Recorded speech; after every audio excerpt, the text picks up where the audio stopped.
So there's the set of problems that are on start on page 6 of your unit handout. That was basically the practice that you started off with. But then I said as well on pages 20 to 23, there's this whole boatload of other questions that get you more and more familiar with working with these identities. So we take a look at the identities that we're working with.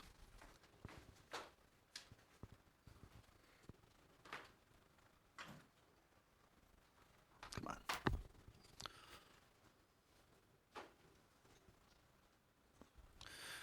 They are those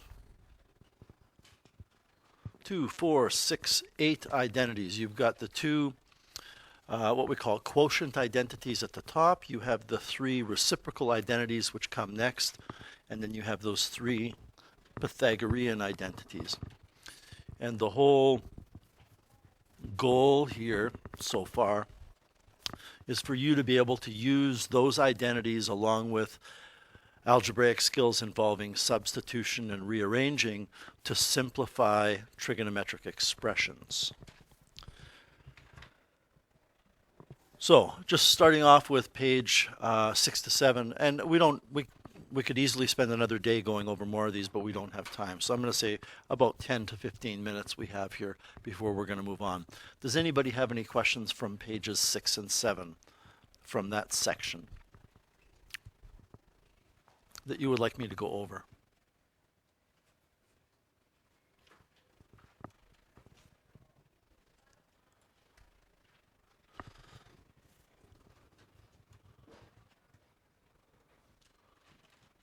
All right, what about the supplemental practice, which is on page 20, starts on page 20? Does anybody have any questions there you would like me to go over? Dua? 5C. 5C?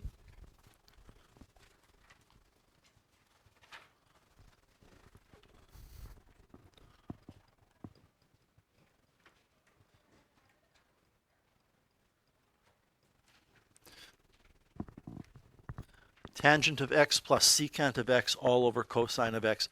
Again, I'm not saying this is always going to be the case, but that first suggestion that I've given you, I don't have access to it here, but on that pink sheet, the first suggestion is to rewrite everything in terms of sine and cosine, and I think that's where we should start. One of the reasons, everybody, why I think that's where we should start is none of the other suggestions really apply. There's nothing to factor. There's no sets of fractions that are separate from each other. I don't recognize anything there. Like if I saw, the classic example that I always use is if I saw sine squared plus cos squared, then I would know I could use a Pythagorean identity. But I don't really see anything there. So I'm going to rewrite this as sine of x over cosine of x, and then plus secant of x, which is 1 over cosine of x, and this is over cosine of x. Now, again, I've mentioned this before, but I feel it's important to mention. There are many different ways you can work with fractions.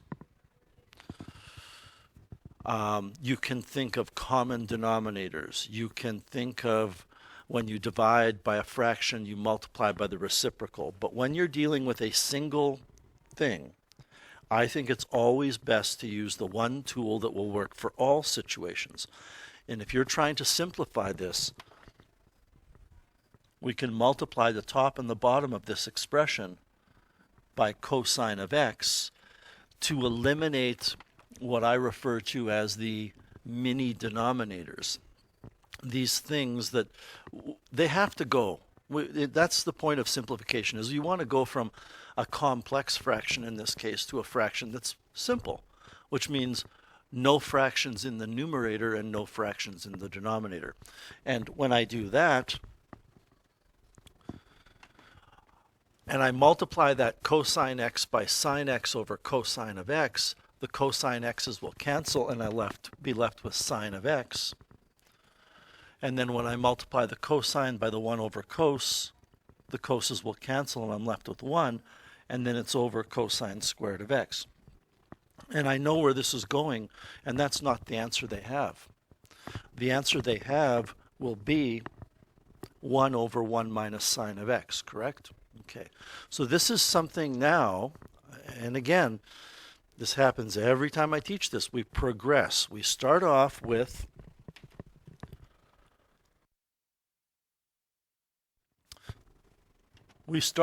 by saying to students, it's your responsibility to know that when you see that, it's 1. And then at some point, and I think it might have been yesterday, or maybe the day before, I say, but you know, it's also now your responsibility to recognize that 1 minus cosine squared of x is sine squared of x. That's just a variation on that. And you are also expected to know that cosine squared of x is equal to 1 minus sine squared of x. Well, and I apologized yesterday because now I'm loading more on your plate. I'm going to load even more on your plate now. Because 1 minus cos squared of x is a difference of squares. It can be factored into 1 plus cos x, 1 minus cos x. And you might start to see where this can go. Cos squared of x, which is 1 minus sine squared, could be factored into 1 plus sine of x.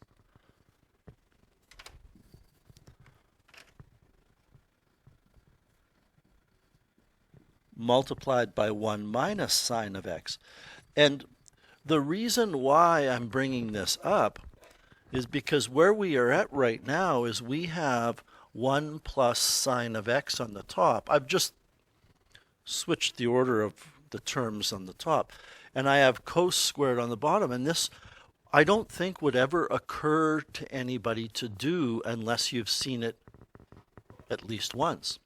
If I replace that cos squared on the bottom with 1 minus sine squared of x, I can then factor the bottom, and one of those factors is going to be the thing I have on the top. This is going to become very useful when we prove certain identities. And a lot of the time when I teach this course, I don't get to this discussion that we're having right now until we get into proofs. I'm glad that you've asked this question, because then when we talk about it with proofs, you will have seen it at least once. So I can now factor this denominator into 1 plus sine of x, 1 minus sine of x. And this is, before we just finish it, this is what I mean by being able to see a little bit further down the road to where you're going. There's nothing specifically on that pink sheet that tells you to do this so that you can do that, so that you can do this. There's nothing on there that's specific to that. But you're always trying to make things simpler. So it's a recognition thing. It's recognizing that cos squared is 1 minus sine squared, and then going, oh, wait a minute. 1 minus sine squared is a difference of squares. Anyway, that's why we end up with 1 on the top and 1 minus sine x on the bottom. And this, again, is a legitimate question. We could have, I've long since forgotten, I think it was tan x plus secant x all over cosine x. I'm pretty sure that was it. This is a classic kind of question, multiple choice, or I could make it numerical response, or it could be written response. As a written response, it would be prove that tan x plus secant x over cos x equals 1 minus sine x. Other questions? Ian?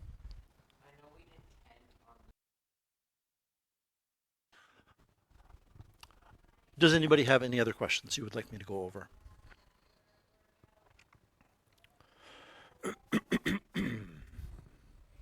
You're sure?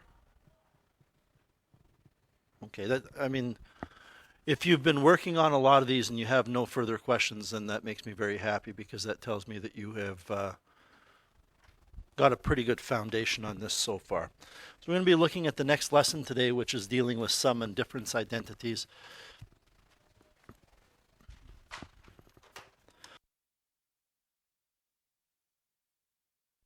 Really, what the remainder of this unit deals with is me introducing new identities to you and then us practicing our algebra skills with them, basically. We're going to be looking today at the sum and difference identities for sine, cosine, and tangent.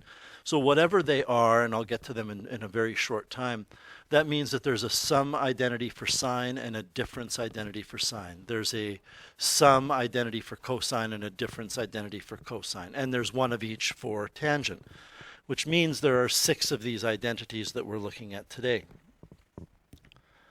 Essentially everything we've done with the Pythagorean or the quotient or the reciprocal identities, we're doing now with these identities.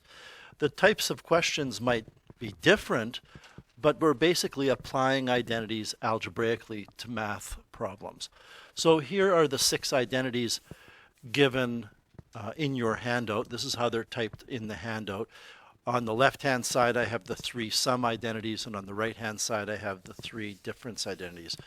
Let's talk about, I'm not going to walk through every single one of these, but let's talk about one of them. This identity here, the sum identity for sine.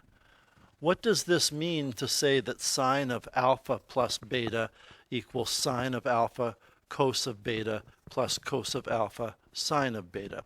And by the way, if you don't like the Greek letters alpha and beta, use A and B, or P and Q, or whatever letters you want. All this means is that if I wanted to find the sine of 25 degrees times the cosine, there we go, the cosine of 65 degrees plus the cosine of 25 degrees times the sine of 65 degrees,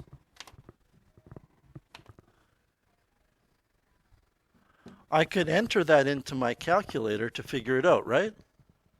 Let's do that. Let's put our calculator in degrees, and let's figure out what sine of 25, and again, we need to be in degree mode here, everyone.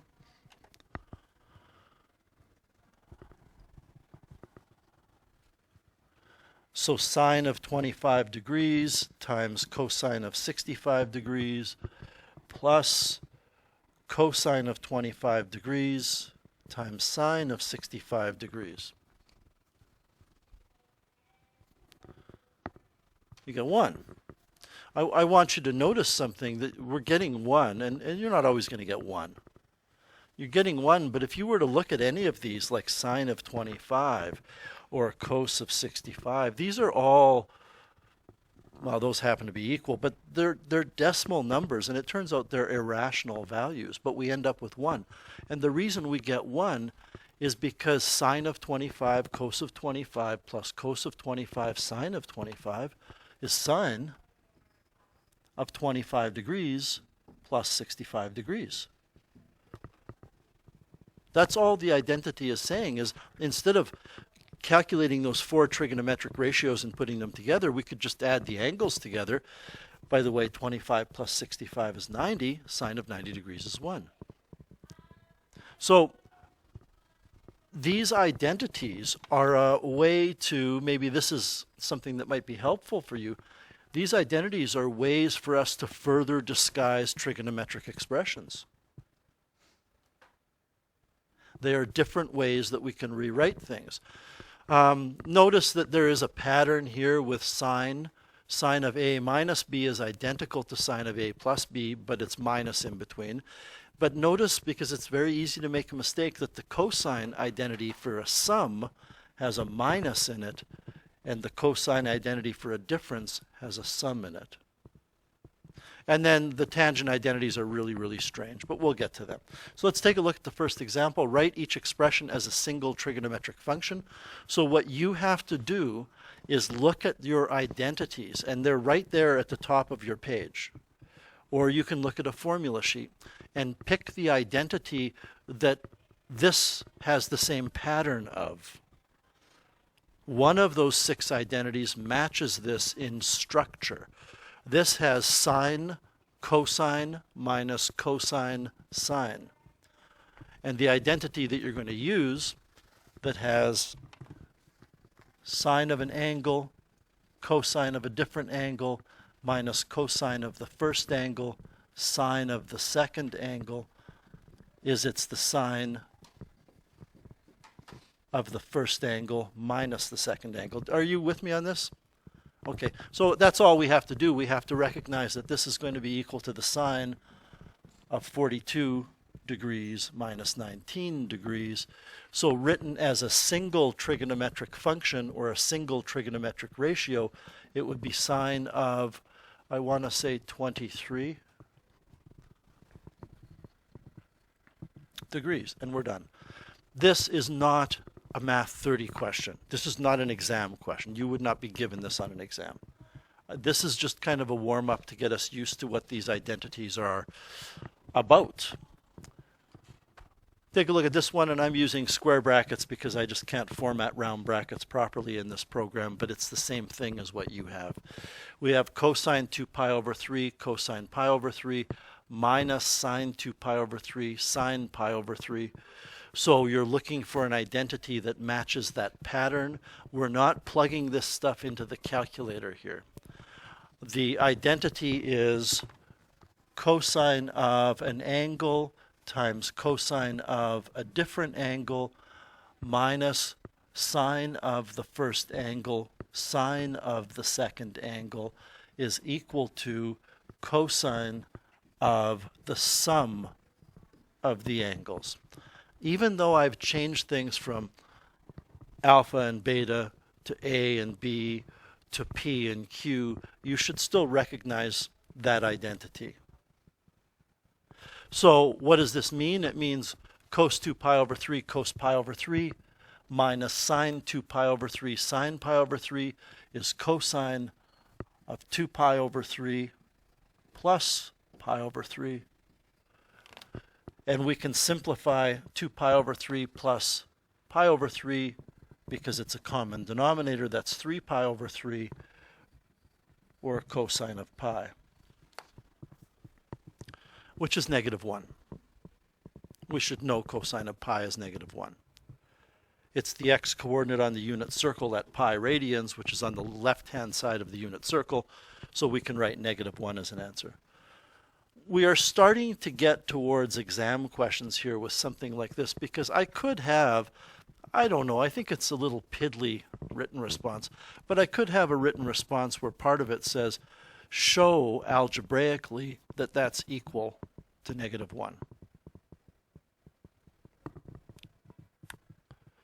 All right, next one. This is now an exam question. So we want to determine the exact value of that. Now, if we go back to previous exact value questions, like what is the exact value of sine of 210 degrees? You should be able to find the exact value of this by looking at the unit circle at 210 degrees, which is here, knowing that the coordinates of that point are, you know what, I'm going to change this to cosine.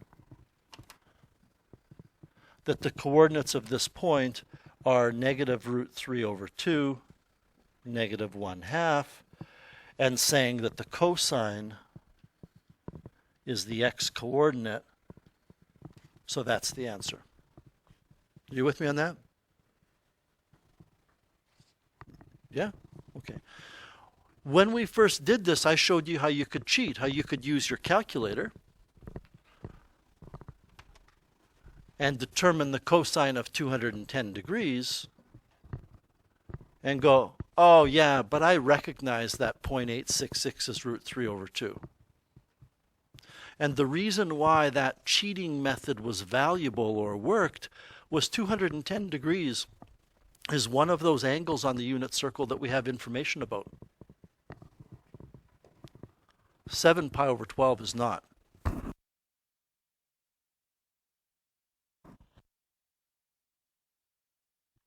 Seven pi over 12 is not an angle that we know the coordinates of. So if you put this into your calculator,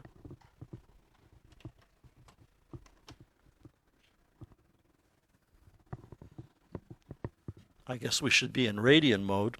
If you put this into your calculator and go cosine of 7 pi divided by 12, good luck in recognizing what that number is equal to. You won't be able to do it. So you can no longer cheat.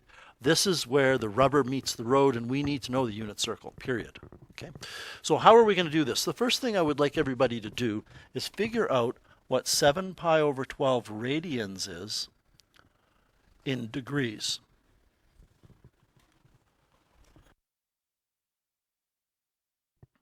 In my mind, the simplest way to do that is to recognize that pi radians is 180 degrees.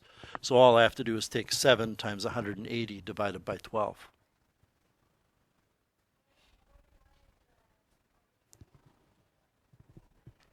And I want to say it's 105 degrees. So this works out to 105 degrees. And as I've said,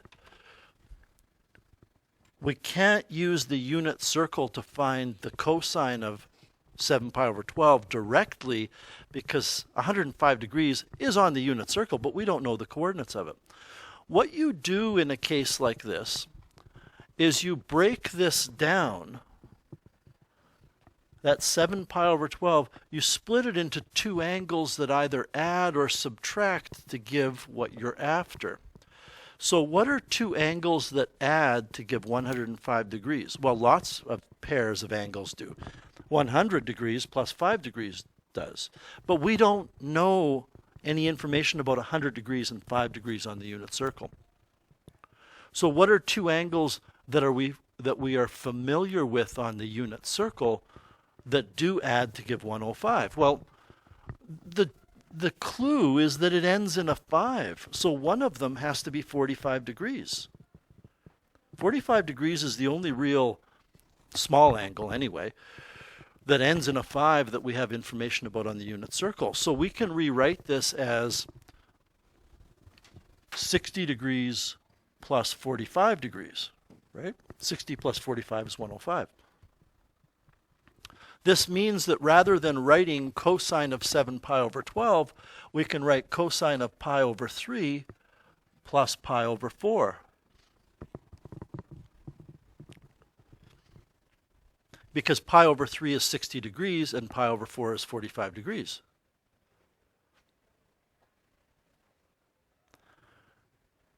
And now we can apply the sum identity for cosine to this to get the following.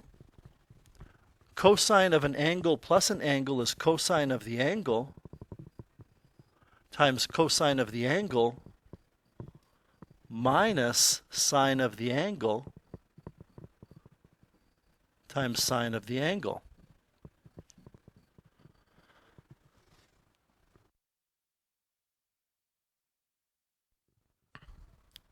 Now, you could cheat for all four parts of these if you like, but ultimately I think you need to know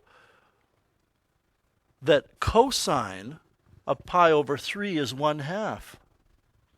I mean, I'm not saying you should grab a unit circle. I'm saying this unit circle quadrant 1 anyway that you're looking at is something you should be able to construct on them whenever you require it.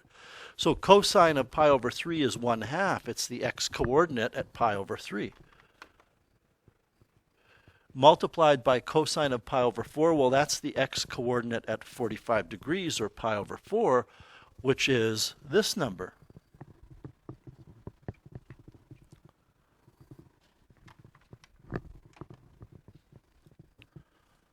And then minus sine of pi over 3 is root 3 over 2 when you look at the unit circle. And you know, I don't mean to put any undue demands on you. I think this is a legitimate demand. You know that sine of pi over 3 is root 3 over 2. I don't think we have to reteach that every time it comes up. But briefly, sine of pi over 3 is root 3 over 2 because at pi over 3, the y coordinate is root 3 over 2. Then we have times sine of pi over 4, which is root 2 over 2. So we multiply these fractions together and get root 2 over 4. I can't count the number of times that I see students write root 2 over 2 here. And I think what they're doing is they're thinking, wow, the denominator stays the same. But that's if you're adding fractions. When you multiply them, you have to multiply those two denominators together. And then we have minus root 6 over 4, which we can write as root 2 minus root 6 over 4. And this is a perfect example, everybody, of a numerical response question where I say the cosine of 7 pi over 12 is equal to root A minus root B over C. What are the values of A, B, and C? And so you have to go through that process. I don't think, and the questions can be different, right? It's not always going to be this set of numbers, but I don't think you're going to do this on your calculator and go, oh yeah, negative 0.2558 is root 2 minus root 6 all over 4. I mean, maybe you will, now that you've seen it, but the next one might be different. If I calculate root 2 minus root 6, and I divide that by 4, I get that number. That's the exact value of cosine of 7 pi over 12. Let's try another one.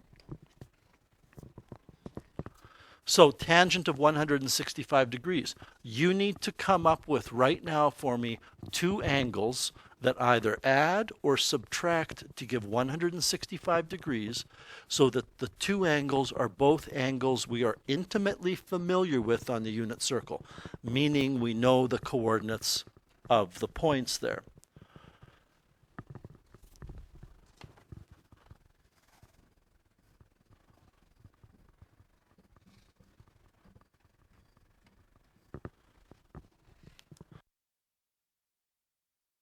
Well, again, if the angle that is going to be the sum of two angles adds up to end in 5 degrees, then one of those two angles that we're going to use has to be 45.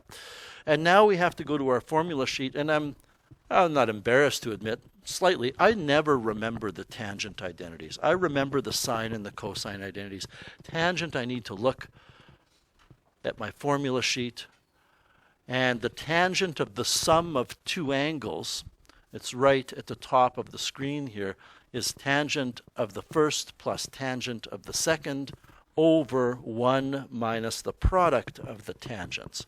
So this will be equal to tangent of 45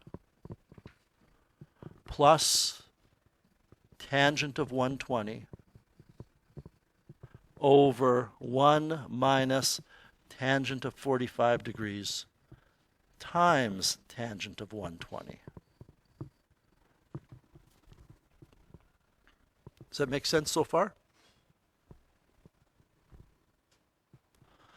Let's calculate, because this is going to get a little ugly, let's calculate tangent of 45 degrees on the side and tangent of 120 degrees on the side. And then we can put in the numbers.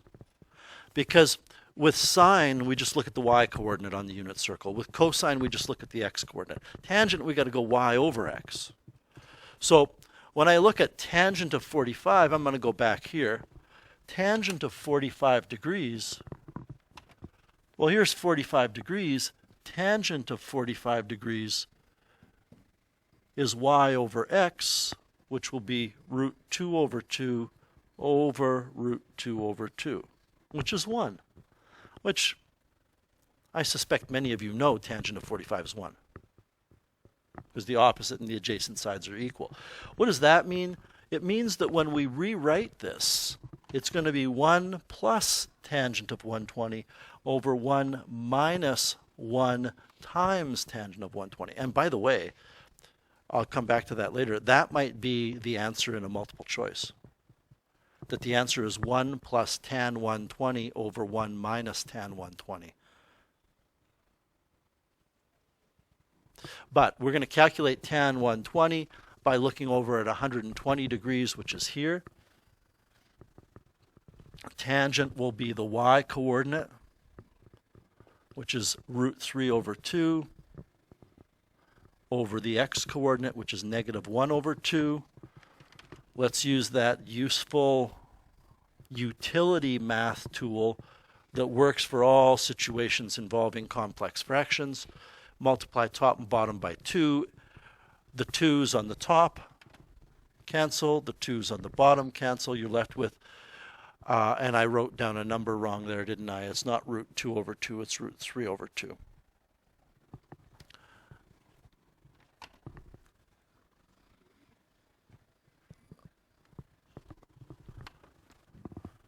I think I might have even said 2, but it was root 3 over 2. So we are left with root 3 over negative 1, which is negative root 3. So tangent of 120 is negative root 3, and we can put that in. So we put in, there's a lot of substitution going on here, so I don't want to, leave anybody behind here. We put in every place there was tan 45, we put in the value of tan 45, which was 1. Now what we're doing is every place there is a tan 120, we're putting in negative root 3.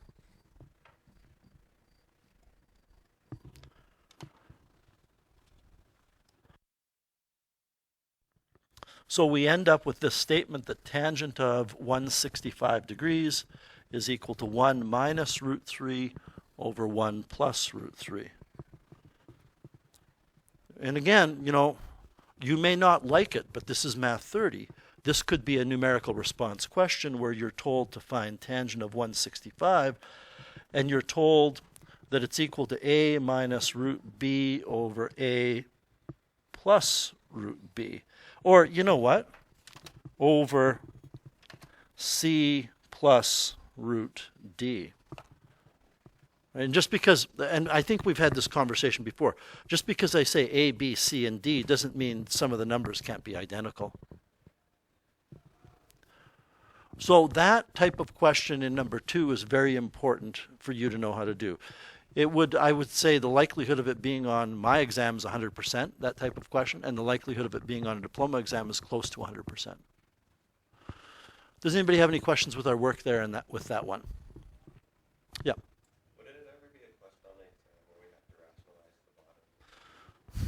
That's a really good question. And I would say no, although I think there is one in the practice problem set in your handout where if you don't rationalize the bottom, you won't get the answer. What Arden is asking is, first of all, you were expected to rationalize things that have a denominator that's a radical, that's a monomial. But what you're asking, correct me if I'm wrong, is what if it's a binomial, where you have to multiply the top and the bottom by the conjugate? And I'm saying no. I don't worry about that. Like I said, I think there's at least one question in your handout that does do that, but it's not a big deal. You don't have to worry about it. Any other questions with that example? All right. Number 3, another type of example that you would expect to see on an exam. What is cosine of pi over 2 minus cos of x equal to? And when you first see this question, you go, well, what? Like, what? I don't understand the question. We're asked to simplify this. So the only tools at our disposal are identities. And we have an identity for the cosine of an angle minus an angle. It says, take the cosine of the first angle times the cosine of the second angle plus the sine of the first angle times the sine of the second angle.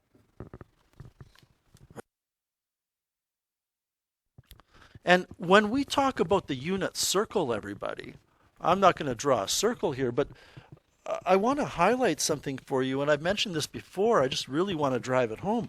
These points are very important, that you can use them to determine sine of pi over 2, or sine of pi, or sine of 3 pi over 2, or sine of 0. You should know the coordinates of all of these points on the unit circle without really thinking too much. And the reason why that's important is it allows you to find the sine and the cosine of any of those points, of any of those angles that take you to those 2 points. So you should know that this is 0. I mean, I suppose you could calculate it on your calculator, but you should know that at pi over 2 radians, the x coordinate is 0, so cosine is 0. So it doesn't matter that we have times cosine of x. This term is going to drop out. It's 0. And then you should know that this is 1 times sine of x. So the answer is sine of x, because we have nothing plus 1 times sine of x. Cosine of pi over 2 minus x is the same as sine of x.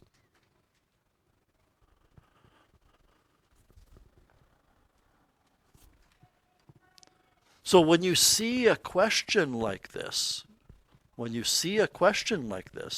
you're going to use an identity to rewrite it. And in this case, I'm going to try to remember the tangent identity. Is it tangent plus tangent on the top and 1 minus tangent times tangent on the bottom? Thank you. So this is going to be equal to tangent of pi plus tangent of x over 1 minus tangent of pi tangent of x. And you should know, or be able to figure out fairly rapidly, that tangent of pi is 0. Because at pi radians on the unit circle, which is here, the ordered pair that describes that point is is negative 1 comma 0, and tangent is y over x, so it will be 0 over negative 1.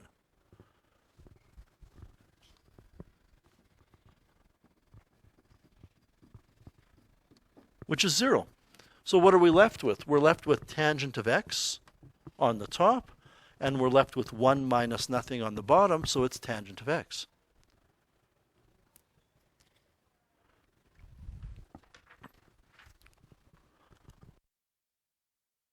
This question, I believe it's number 3 we're on right now.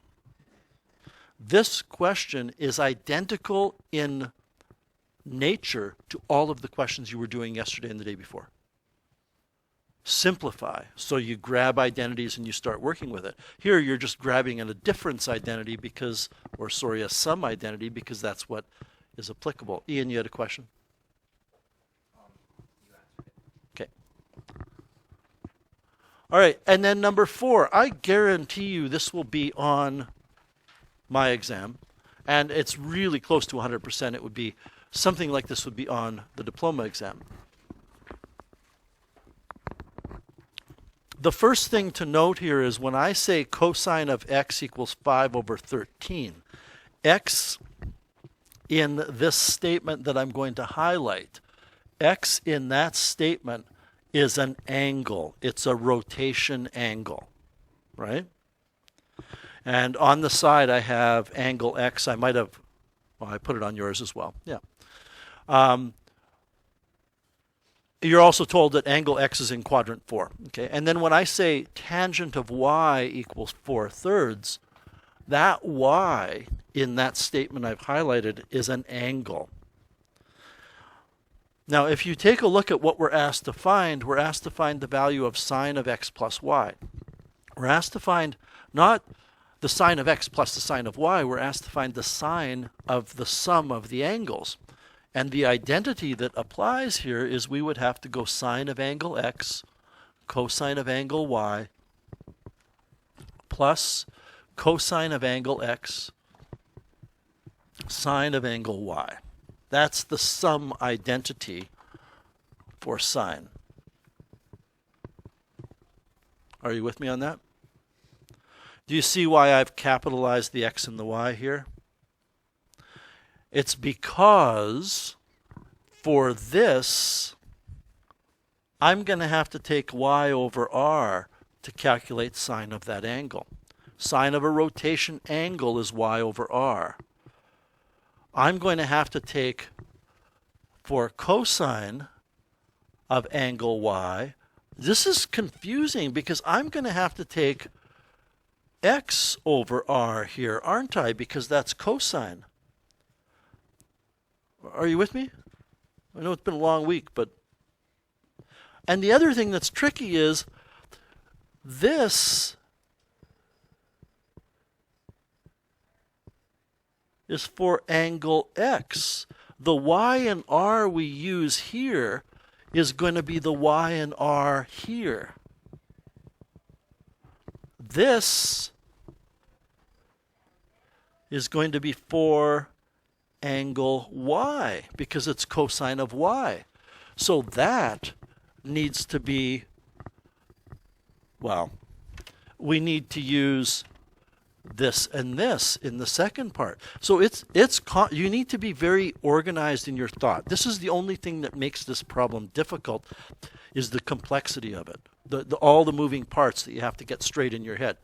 So let's find, this is a Unit 3 task now, let's find x, y, and r for angle x. So what we are doing here, everybody,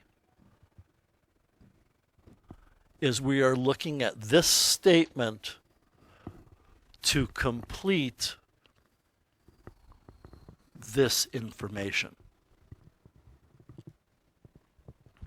Since cosine is 5 over 13, we immediately know that x is 5 and r is 13. Finding y should be like taking candy away from a slow-witted baby. It should be very, very simple. It's an x squared plus y squared equals r squared thing. But I'm going to show my work here. We have 5 squared plus y squared equals 13 squared. I would like everybody to calculate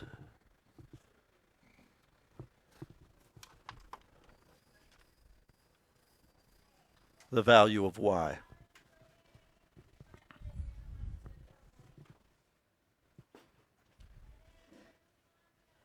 And it really shouldn't take you that long.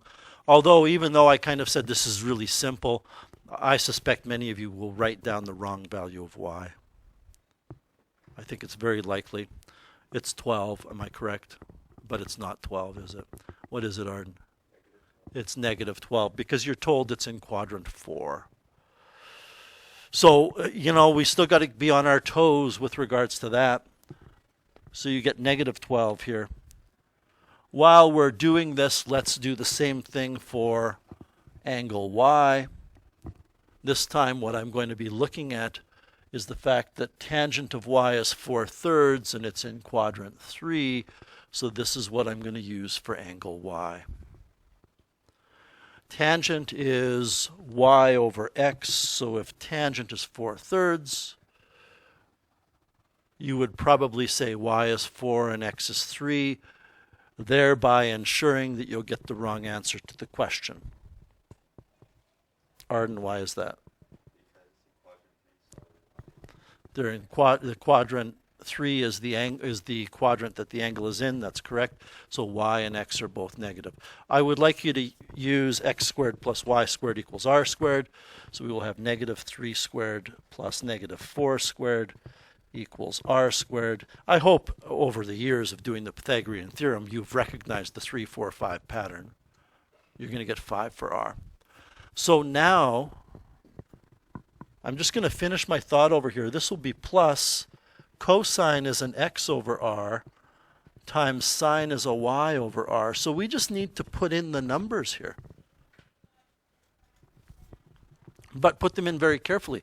Y over r for angle x is negative 12 over 13 times x over r for angle y is negative 3 over 5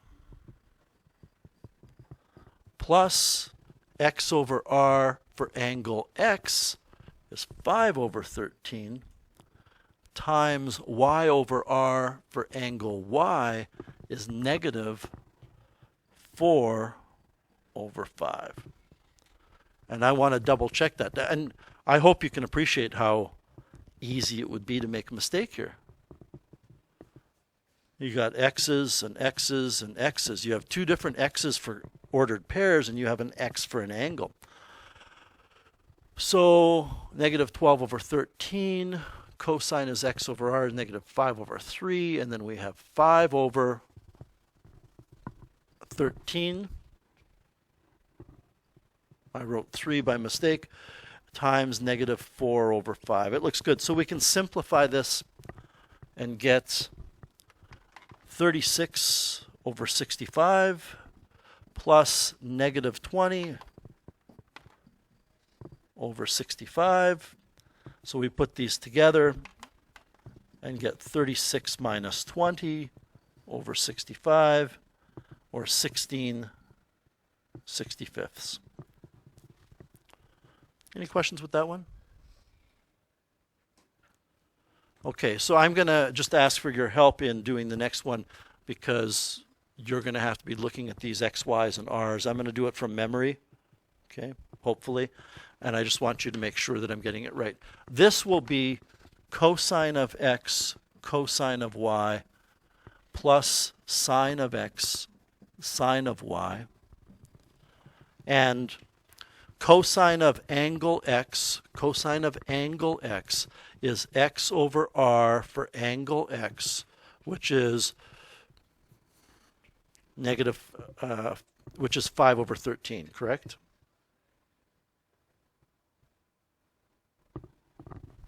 I guess I can just look. 5 over 13. On the other hand, cosine of angle y is y over r for angle y. Can you confirm that that will be negative 3 over 5? Good. Plus sine of angle x is y over r because it's sine. For angle x is, I believe, negative 12 over 13. Thank you. And sine of angle y, since it's sine, I go y over r, but I have to look at the column for angle y, and it will be negative 4 over 5. And then it's just a matter of cleaning that up, that's all. So we get negative 15/65 plus 48/65. So we can put that together and have negative 15 plus 48/65, which gives me 33/65. Is my addition right there, 33? And just check, I don't think 33 over 65 reduces down, does it? No. Now, before we go on, let's skip the tangent one, and let's go to secant of x minus y. Secant of x minus y is 1 over cos of x minus y. But we just did cos of x minus y, didn't we? Is my memory still surviving this morning that cos of x minus y was 33 over 65? So that just means we need to take the reciprocal of it. In fact, I really don't even think we need to write 1 over 33 over 65. You can, and then you could multiply top and bottom of this by 65, but you're going to get the reciprocal. So if I asked you this question that you're looking at here, and I realize that it should be labeled D, but in your handout it's labeled E. If I gave you that, you would have to find cosine first and then flip it over. Similarly, if I say to you, what is cosecant of x plus y? That's the reciprocal of sine of x plus y. And I think sine of x plus y was 36 over 65. 16 over 65, thank you. So sine of x plus y, when you look at question A, was 16 over 65. Cosecant is the reciprocal, which would give you this. We do have one more to do that involves a fair amount of work, or more work than E and F, and that's C. Tangent of x plus y will be tangent of x plus tangent of y over 1 minus tangent of x tangent of y. Did I write the identity down correctly? Okay. So, for tangent, don't forget, tangent of theta is a y value over an x value. So when I write tangent of x, I need to take y over x for angle x. So you need to look at your chart at angle x and confirm that y over x for me, confirm, is negative 12 over 5. So this is negative 12 over 5. I just want to do a little bit of highlighting here. I've never really asked you. I hope the highlighting helps sometimes in seeing what goes where. I know you can't reproduce it on paper necessarily, but and then we have plus. Now I need to put the tangent of angle y. Well, that was actually given in the question, wasn't it? Wasn't it 4/3? And we could go to our table and say negative 4 over negative 3, but that's 4/3. So I'm going to put 4/3 here.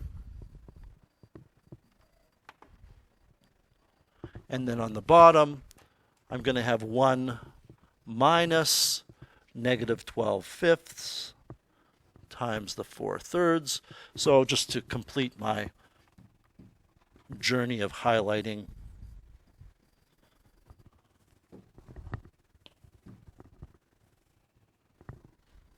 what we've done is every place there's a tan y, we've put 4/3. Where every place there's a tan x, we put negative 12/5.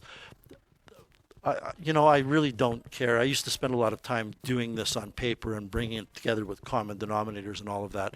Let's use the features of our calculator, because quite frankly, everybody, if this were a written response, nobody cares how you go from this to the answer. You've shown your work. So I'm going to choose to do this in pieces, everybody. I'm going to take negative 12 over 5 and add 4 over 3. And I know that particularly with most of your calculators, you can scroll up and grab things, but I'm going to store this by hitting the store key as A. That's the top.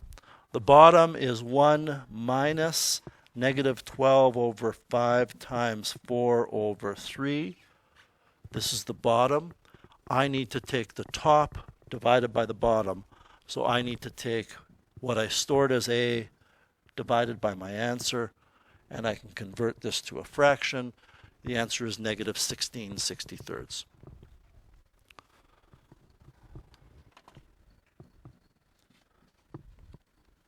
If you want to, multiply the top and the bottom of this by 15 to eliminate all the denominators, have at her. It's not a big deal. So we're pretty much done, because if this is tangent of x plus y, then cotangent of x plus y is the reciprocal of it. We did these before when we just had x, y, and r, and we found sine of an angle, and then I said, what is cosecant of the angle? You just flip it over. So I'm going to flip over that negative 16 over 63 and get negative 63 over 16. So I want to go back here and just review something with you, and then I'll let you get to work. When we take a look at all of the examples we did today, example number 1 is merely kind of a warm-up, getting you used to working with these identities. Example number 2 is an important question for you to know how to do. When you want an exact value of a trigonometric ratio of some kind of peculiar angle, you have to break that angle into 2 familiar angles and use the unit circle, essentially. Example 3 is a classic kind of question. There's not a lot of work here, but it's a multiple choice style question that you need to be familiar with. And example 4 is this would be a good show your work kind of question. This would be a good written response. And all of example 2, 3, and 4 are things you can expect to see on exams. So what we are going to do on Monday is we are going to look at the double angle identities. So this is the list of problems that is the bare minimum of practice I would suggest, and then there's supplemental practice. So you can get to work on that while I answer Ian's question. Will the identities of the previous lesson cross over into the identities of this lesson? Yes. Okay. So you'll have what we learned, like the sine a plus b squared plus cosine. Potentially. That might be pushing it. Okay. But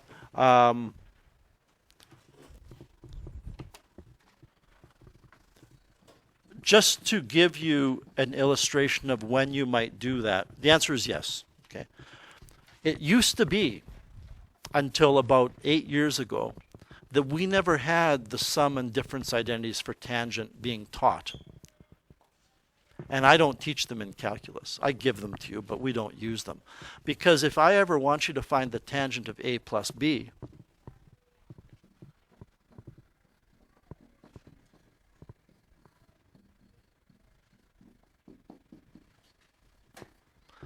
tangent is sine over cos. So why don't I just find the cos of a plus b and divide by or the sine of a plus b and divide by the cos of a plus b?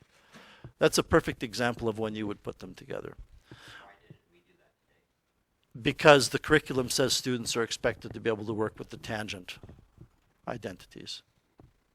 We could have.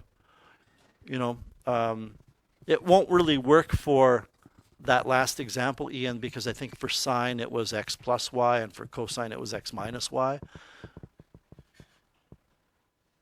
Right. And since those two arguments were different, we couldn't put them together. But we will certainly. Well, let me show you one other thing here.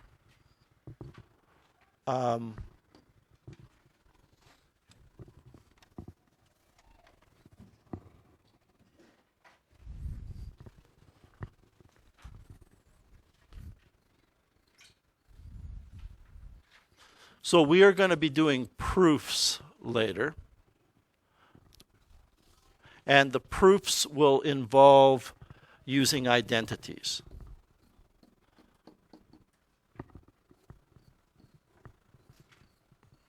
Now here are some problems. These are the supplemental practice problems that deal with sum and difference identities, okay? And this is all fairly familiar.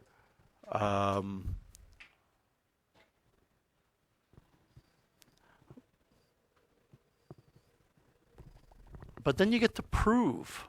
So look what's going on here. On the right side of this identity in the center of your screen, on the right side is that stuff that we've been working on, right? Yeah, sine of A, sine of B, cos of B. But you'll notice there's two different arguments, A and B, right? On the left side, you also have sums and differences plus those single trig ratios. So there's your crossover. You're going to have to be able to apply the difference identity to the top of this expression, the difference identity to the top of that expression, and simplify it and somehow turn it into the right-hand side.